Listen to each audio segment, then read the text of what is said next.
આજે વિશ્વની બે મહાન વિભૂતિઓ લોખંડી પુરુષ સરદાર વલ્લભભાઈ પટેલની જન્મજયંતિ છે અને દેશના પ્રથમ મહિલા વડાપ્રધાન લોખંડી વડાપ્રધાન ઇન્દિરા ગાંધીજીની પુણ્યતિથિ છે। આ બંને વિભૂતિઓએ દેશ માટે જે યોગદાન આપ્યું છે, દેશને એકને અખંડિત કરવા માટે જે કામ કર્યું છે, જે એમના શાસનકાળમાં જે નિર્ણયો થયા,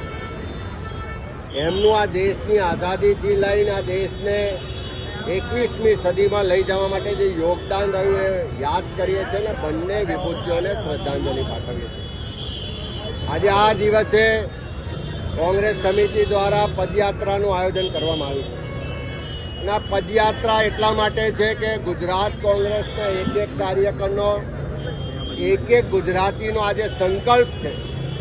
કે દેશમાં જે આરએસએસની વિચારધારા ભાગલાવાદી વિચારધારા છે, આ ભાગલાવાદી વિચારધારા પર બેન મૂકવા માટે જે સરદાર સાહેબે આદેશો કર્યા હતા, એ વિચારધારાનું શાસન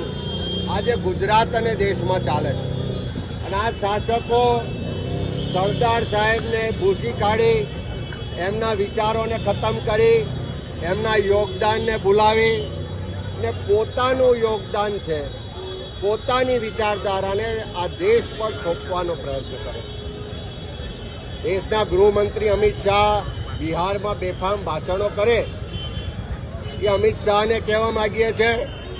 કે સરદાર સાહેબ ગુજરાત કોંગ્રેસના 25 વર્ષ સુધી પ્રદેશ પ્રમુખ રહ્યા। સરદાર સાહેબ દેશના ગૃહમંત્રી તરીકે